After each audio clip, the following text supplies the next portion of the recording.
Apakah diet defisit kalori harus selalu disertakan dengan berolahraga? Lebih efektif melakukan diet defisit kalori dengan menjaga pola makan atau dengan berolahraga? Ya, oke, baik. Nah, ini pertanyaannya agak-agak mirip dengan penjelasan kita sebelumnya ya, yang persis banget satu pertanyaan sebelum ini. Jadi, kita nggak bisa tuh tadi mendewakan, "Gua hanya mau nurunin, makan aja," gitu ya, tapi, nggak olahraga. "Mending nggak usah makan deh, supaya nggak usah capek-capek olahraga." Nggak bisa begitu juga, karena, tubuh tetap memiliki hak untuk, apa ya, lancarnya peredaran darah, itu tadi ya, kemudian, bisa meningkatkan efektivitas dari insulin begitu ya, dapat mengoptimalkan profil lemak darah. Sayangnya orang-orang tidak terlalu memahami hal ini. Jadi ada yang beranggapan bahwa begini aja deh, saya makannya biasa aja, misalnya kalorinya sih tetap sama, tapi dia lebih banyak makan makanan gorengan misalnya. Tapi habis itu, ya udah nggak usah olahraga, toh makannya kan juga sedikit gitu ya. Nah itu sangat disayangkan karena akhirnya, metabolisme tubuh hanya memetabolisme, energi hanya untuk kebutuhan hariannya aja, untuk nafas, untuk nonton TV, untuk duduk gitu ya. Selebihnya akan ada, energi yang bingung nih mau dikemanain gitu ya, akhirnya akan disimpan. Nah kalau tidak olahraga itu akan, terakumulasi menjadi lemak. Sebaliknya kalau misalnya dia, "Gua nggak apa-apa deh makan makan banyak nih, toh nanti juga akan olahraga," gitu ya. Nah itu juga tidak boleh, serta-merta untuk dilakukan, karena kalau kita makan terlalu banyak dan olahraganya juga terlalu banyak, bisa jadi tubuhnya, bisa dibilang, kaget juga ya, kalau misalnya kita makannya cukup banyak, kemudian lemaknya, bisa dibilang lemaknya juga banyak begitu. Nah, tubuh juga akan, apa ya, berfungsi sebetulnya yang di metabolisme mulai dari karbohidrat dulu gitu ya, kemudian lemak dulu. Nah, kalau misalnya komposisi ini tidak diatur, makannya banyak tapi olahraganya banyak, pada dasarnya, kita tidak bisa semudah itu melakukannya. Karena misalnya gini, untuk bisa, membakar sekitar, misalnya membakar sekitar 200 kalori aja gitu ya, sebetulnya kita harus lari bisa sampai 2 kilometer gitu ya. Padahal 200 kalori itu bisa didapat dari setengah bungkus mie instan gitu ya. Ada nggak yang makan betah gitu makan mie instan cuma setengah bungkus gitu ya? Hampir nggak mungkin ya, biasanya malah 2 bungkus gitu ya. Nah gimana tuh bakarnya?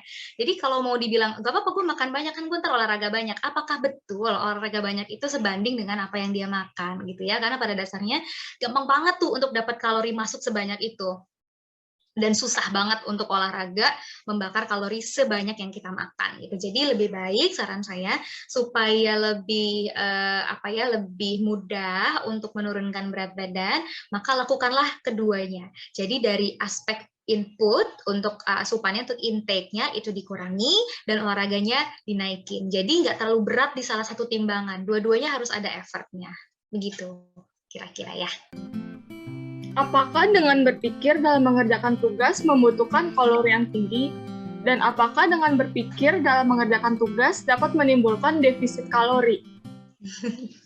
Oke, ya baik. Pertanyaannya cukup menarik nih.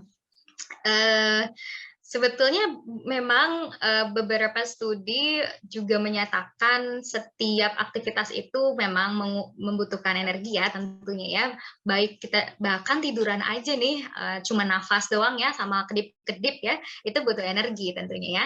Nah, tapi spesifik untuk membicarakan soal, mengerjakan tugas, itu kan posisinya pasti duduk ya, jarang yang ngerjain tugas sambil berdiri.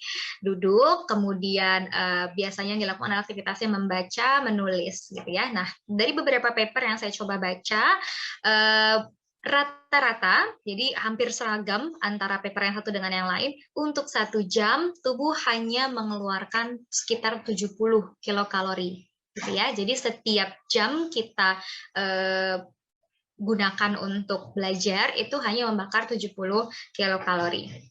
Dan, itu kalau boleh dibilang ya setara dengan setengah bungkus, ciki. Ya, karena, ciki itu yang teman-teman makan itu bisa sekitar 130, kilokalori, padahal kalau boleh dibilang itu cuma ngotorin gigi ya, nggak bikin kenyang gitu. Tapi kalori 130. makannya nggak sampai 5 menit ya, paling cuma 2-3 menit, habis gitu ya, terus dapat tuh 130 kilokalori. Sedangkan kalau kita belajar itu cuma 70 kilokalori itu membutuhkan waktu 1 jam, jadi mesti duduk dulu sejam baru kita bakar 70 kalori. Atau kalau misalnya kita mau konversi lagi ke apa ya, misalnya telur ya, jadi makan 1 butir telur itu mungkin sekitar 75 kilokalori gitu. Jadi mungkin makan sebutir telur itu sama dengan harus dihabiskan duduk sambil nonton, duduk sambil belajar itu selama 1 jam gitu ya. Jadi menurut saya ini tidak bisa kalau belajar aja bikin kalori defisit gitu. Jadi harus diperhatikan untuk bisa mencapai kalori defisit, maka harus diatur makannya dan olahraganya. Saya akan sampaikan ada beberapa paper untuk perbandingan ya. Kalau misalnya tadi belajar itu menghabiskan sekitar 70 kalori, jadi kalau mau dibilang per menitnya adalah sekitar 1,18 ya atau 1,2 kalori yang terbakar per menit. Kalau dikali dengan 60, dikali 60 menit itu sekitar 70-an. Nah, kalau berdiri itu membutuhkan 1,4 kalori per menit. Jadi kalau dikalikan ya, misalnya kita pakai kalkulator 1,4 dikali dengan 6 itu sekitar 84 kalori yang terbakar per jam ya. Jadi kalau duduk menghabiskan 70, kalau berdiri menghabiskan 84.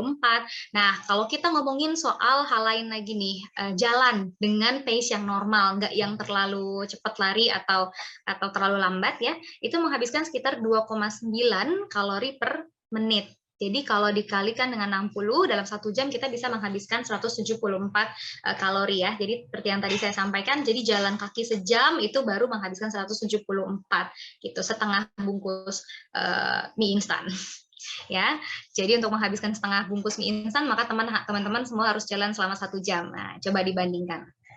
Oke, satu lagi mungkin yang bisa dijadikan pembanding adalah ketika kita melakukan exercise yang ada di rumah deh ya. Kalau teman-teman masih dalam masa karantina ya, kita lagi masih dalam masa pandemi, misalnya naik turun tangga deh ya. Naik turun tangga itu di studi yang dilakukan di Malaysia itu dikatakan 1 menit itu membutuhkan 4,2 kilokalori.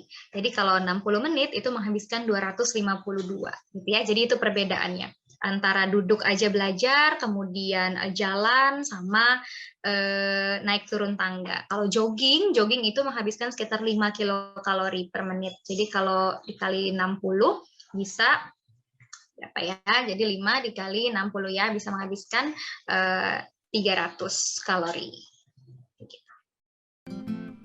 Apakah kebiasaan tidur atau jam tidur dapat berpengaruh pada berat badan saat sedang menjalankan program diet defisit kalori? Oke. Ya, tidur juga saya rasa cukup mempengaruhi program penurunan berat badan ya. Jadi tidur yang cukup 7-8 jam dan pada waktunya ya. Tidak tidurnya jam 3 pagi terus bangun jam 10 pagi gitu.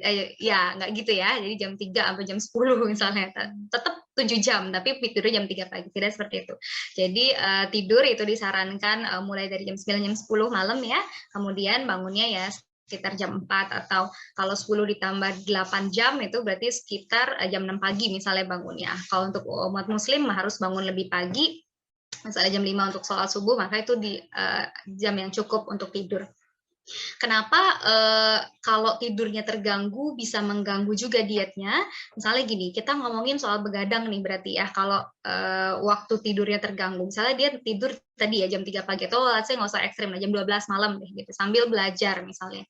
Nah, biasanya kalau kita tidur semalam itu tubuh akan merasa lebih lebih cenderung lapar sih ya, karena kan udah makan terakhir jam 6 nih.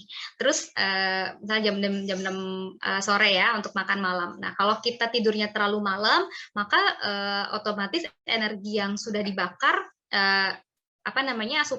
asupan energi yang masuk itu sebetulnya sudah terpakai untuk aktivitas gitu. Jadi cenderung jam 10 jam 11 sudah lapar lagi. Nah, kalau kita nggak dalam posisi tidur, maka kita akan cenderung ngemil tuh. Nah, jadilah gagal yang namanya proses penurunan berat badan dengan kalori defisit tadi. Jadi kecenderungan yang terjadi yang saya dapat sampaikan adalah ngemil malamnya atau makan malamnya tadi, dan itu akan cenderung dia mepet ke waktu tidur. Jadi baru makan kemudian tidur. Nah, itu juga bukan suatu kebiasaan yang baik. Kalau terlalu dekat dengan waktu tidur makannya, maka juga dapat menimbulkan resiko terjadinya obesitas, kemudian banyak penyakit lainnya, misalnya kayak GERD ya, reflux. Jadi ketika makanan itu penuh di lambung, asam lambungnya lagi penuh, terus kita tidur, maka asam lambung itu akan berisiko naik ke atas kerongkongan, dan itu dapat menimbulkan luka dan gangguan lain di pencernaan, sehingga nggak nyaman nanti saluran pencernaannya. Jadi selain dapat mengganggu proses dietnya sendiri, juga akan mengganggu kesehatan.